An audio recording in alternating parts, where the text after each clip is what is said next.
Assalamualaikum warahmatullahi wabarakatuh. Om Swastiastu, Namo Buddhaya, salam kebajikan, salam sito, timu tumauto, dan salam sehat untuk kita semua. Pada saat ini saya akan mempresentasikan hasil makalah saya dengan judul Pengaruh Faktor Lingkungan Terhadap Sistem Pemerintahan di Indonesia. Namun sebelum itu, izinkan saya untuk memperkenalkan diri saya.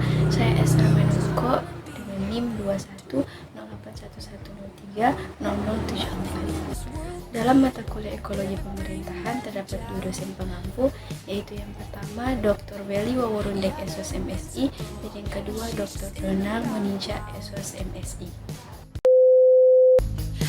Kita masuk dalam pengertian ekologi pemerintahan. Istilah ekologi berasal dari bahasa Yunani, di mana oikos berarti rumah atau tempat tinggal, dan logos berarti ilmu atau pengetahuan. Jadi secara harfiah, ekologi berarti ilmu tentang rumah atau ilmu tentang pengaturan rumah tangga. Menurut Kamus Besar Bahasa Indonesia, ekologi diartikan sebagai ilmu yang mempelajari hubungan timbal balik antara makhluk hidup dan lingkungannya. Saya juga mengutip dari salah satu ahli, yaitu menurut Ernest Haeckel, ekologi adalah ilmu pengetahuan komprehensif tentang hubungan organisme dengan lingkungan hidupnya. Selanjutnya, pemerintahan sebagai suatu sistem. Pemerintahan dapat dianggap sebagai suatu sistem karena melibatkan berbagai komponen yang saling berinteraksi dan mempengaruhi satu sama lain. Dalam kajian ekologi, pemerintah sebagai suatu sistem berarti mempelajari hubungan timbal balik antara sistem pemerintahan sebagai makhluk hidup dengan lingkungannya. Artinya sistem pemerintahan memiliki pengaruh terhadap berbagai aspek lingkungan seperti masyarakat, tumbuhan, dan bangunan. Pemerintah sebagai suatu sistem merujuk pada struktur dan proses yang digunakan oleh suatu negara dalam mengelola urusan publik dan menjalankan kebijakan. Saat ini kita masuk dalam pengaruh faktor lingkungan terhadap sistem pemerintahan Indonesia.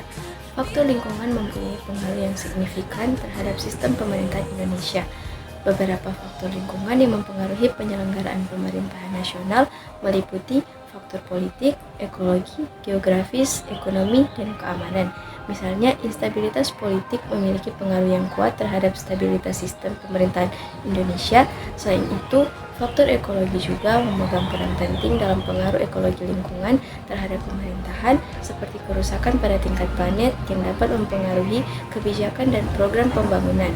Dalam lingkungan internal sistem pemerintah, terdapat juga subsistem yang memberikan pengaruh signifikan dalam implementasinya. Dan terakhir kita masuk dalam kesimpulan. Ekologi pemerintahan bertujuan untuk mengetahui pengertian ekologi, hubungan ekologi pemerintahan dengan pemerintah, dan pengaruh ekologi terhadap pemerintah. Dapat disimpulkan bahwa ekologi pemerintahan adalah suatu ilmu yang mempelajari hubungan antara pemerintahan dengan lingkungan, baik internal maupun eksternal. Faktor-faktor internal seperti kurangnya kapasitas sumber daya manusia, infrastruktur yang kurang memadai, dan minimnya pendanaan dapat berdampak pada kendala pemerintah yang tidak akuntabel. Sekian pemaparan presentasi dari makalah saya. Mohon maaf apabila ada salah kata atau salah penyebutan nama dan lain sebagainya. Sekian, terima kasih.